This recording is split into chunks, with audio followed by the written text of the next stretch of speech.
So I posted a video of this POS a while back, and I got some questions from people asking me about the POS business, how did I get the POS, and everything that has to do with POS. So this video today is just to tell you the basics of those things that you need to know, or those things that you need to have before you actually set up a POS business. You know, POS business is one of the most rampant business now in Nigeria. In short, when you go to the market, you will see people hawking POS. They will carry it like this and be walking around POS, POS. You will see lots of containers that are POSs. You will see a POS neighbor is actually another POS, and you will see one person self with multiple POSs. His POS is a word.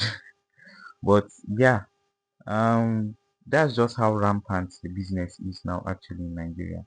And there's even this running meme, this running joke that says most graduates now, as they are leaving the school, if you just get ready to go and acquire your own POS. So I actually got my own POS when I was in, that phase of trying to get something to do, adding businesses, having like other sources of income. So that's how I actually got into POS. And the first POS I actually got is not this Money Point POS. This is Money Point POS.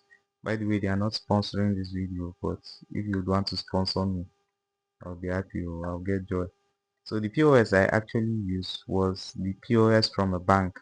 So I got that POS from the bank. I think was it Stanbic Bank? Oh, okay, no, it was Polaris Bank. It was from Polaris Bank. So when I got that POS, the first few months that we actually used the POS, I noticed that the charges for the POS were somehow high, compared to POSs like the Money Point Phone and the others that we have out there. The charges for the POS from the bank, that's the normal traditional commercial bank, was very high. I don't know what was the reason, but I just observed that. So along the line, I now made some inquiries, just try to find out where I could actually get a POS like this. And there was someone close to where I'm staying that actually had a POS. So he was thinking of relocating to another state. So he said he was going to offer up the POS on sale if I would be interested. He gave me his own POS, or he was giving me his own POS as at that time for, I think it was 20,000 naira.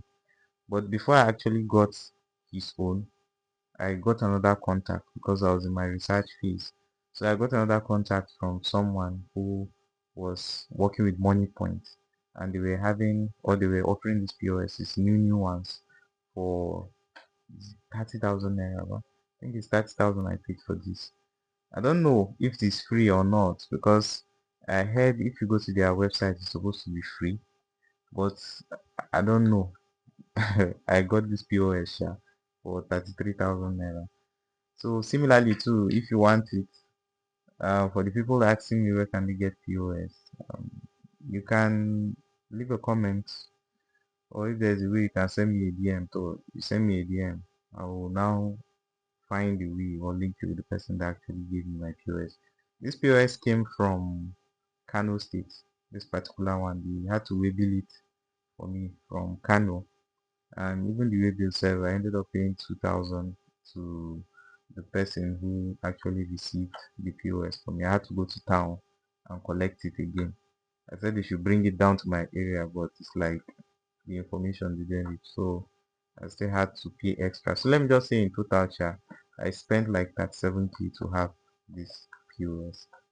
Now, those things that you will need for you to actually start the POS business, the first thing is you will need starting capital.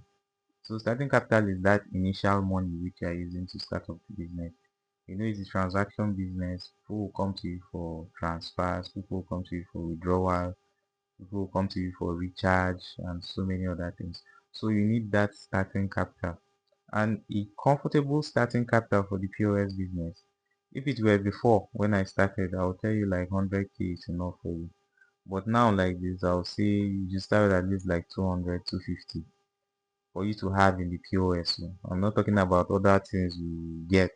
I'm not talking about the money of buying the POS. I've already mentioned how much you get POS. I'm telling you starting capital. And the reason why I'm mentioning that amount might sound high to you is because you will have people who will come for transactions, and some of these transactions are actually transfer. So the person might need to transfer like 50,000 depending on your location. Oh. If you are in a place where maybe it's just children and maybe they are just buying all these small things, you won't see that kind of transaction. But if you are in the market, maybe you're in a hospital or you're in a place where heavy transaction goes down, so you should have at least that 250 so that from the initial start, once they come to you, you can start picking up your transaction. And there is a way that they also monitor the POS to see which POS is actually performing well. So your account officer might probably tell you that there's a target too for the POS. So once you have that 250, at least you should be able to meet up the target for the week. That's the amount of transactions you will do if you own a POS. I don't know if they actually give rewards to the people that perform well. Although I think when you check the app, the POS app, they give some amount of money. It actually piles up. I think me now I have like 300 naira, not 300,000. 300 naira. I think there was a time sef I even had like those rewards that were stacking up. It even got up to like 2.5 one time. I withdrew it. So yeah, having a decent starting capital will help you get started with the POS business. Another thing is you need a good POS. Now, like I told you earlier, the POS I initially got, the charges were somehow high for me, and the usability, accessibility, the software of it, it wasn't really fluent and flexible as this money point POS is. So it's good for you to get a good POS, and I will highly recommend money point because money point basically is basically simple. You know, once you turn on, okay, this is actually off. I was charging it. Once you turn it on, you see the user interface, you draw your pattern, um, you can easily understand the transaction, you see the withdrawal, transfer, everything. So it's there, and it also has good battery. Although this one has started misbehaving because I've been using it for a while, but the money point POS actually has good battery. You can charge it and basically use it throughout the whole day. But if your battery starts getting weak, maybe you need to be offing the data once in a while and just to refresh it. And for the network too, MoneyPoint has good network. MoneyPoint has good network. I know there are other POSs out there. In Nigeria, the two common ones are MoneyPoint and OP, but there are other POSs out there. For the MoneyPoint, the network is good as long as you have stable network, that's the internet connection or a good Wi-Fi. For the most part, money points almost every time their services have network. So having a good POS is important for you to start up the business and actually enjoy it. Because if you are having maybe all those kind of POS like the one that the battery runs down early, maybe you got a second hand POS, there are some buttons set that maybe you even try to input it, the buttons will input, then there's a way it will get hot and some other things like that. So just try and get a good POS, try and get the common ones which you know are actually going well and they are selling well, and I'm sure you'll be satisfied.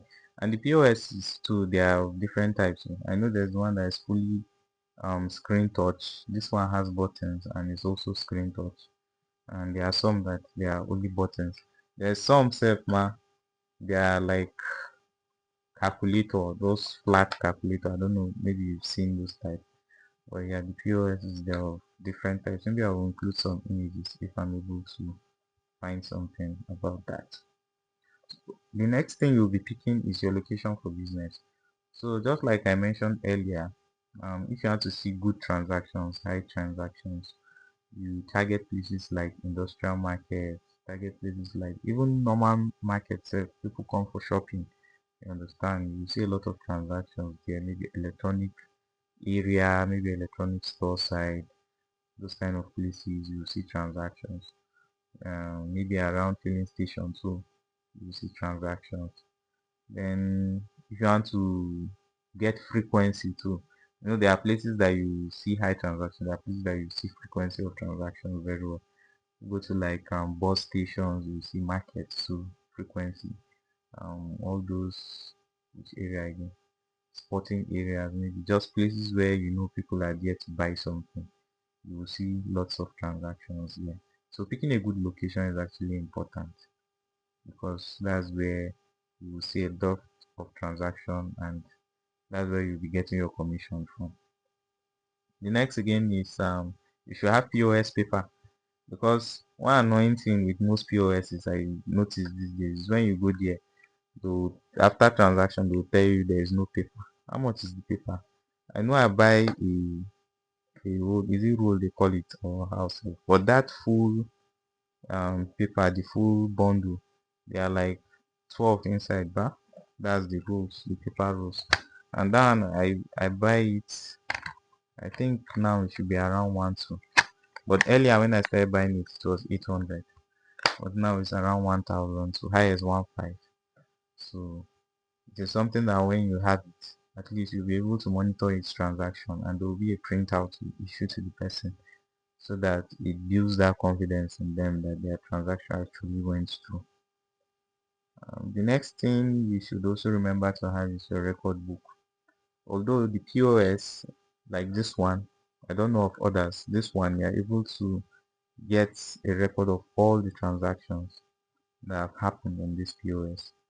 So yeah, but if you don't have a POS that keeps record, like maybe you have those smaller POSs, those ones you might need a record book. Even for this one too, you still need record book, you understand, just for you to know what is going on with all your transactions. So having a record book is very good because it makes everything transparent, and you will know if you're actually making profit or you are losing. Don't forget to like this video, as it shows your support and it actually encourages me to make more videos like this. I'm just trying to set this one up and just see a few things here. I was actually charging it, so yeah. And lastly, just try and have enough cash. When you're starting, like I said, with the starting capital, having cash at hand or having a good source of cash is also good for your business. If maybe you liaise with someone who works in a place where they do get cash, maybe someone who sells like pure water, they get cash influx on a daily basis. Maybe filling stations, and you target some petty traders like that too, who normally see cash on a daily basis. So having a cash provider, um, yeah, is actually good for your business. It will help you with your transaction. So basically, these are just the basic things I feel you should know when you want to set up your own POS business. I know POS business is, I don't think it's a business you see in most countries. I think it's a Nigerian thing, because I'm not sure if there's anybody watching this video from a different country, or maybe you've had the experience of traveling to other countries. Let me know in the comment section if POS business is a thing, or if it's just a Nigerian something. Yeah, look at the POS interface. You can also see my account number there. So if you want to, you understand. Don't forget to like the video and subscribe to the channel.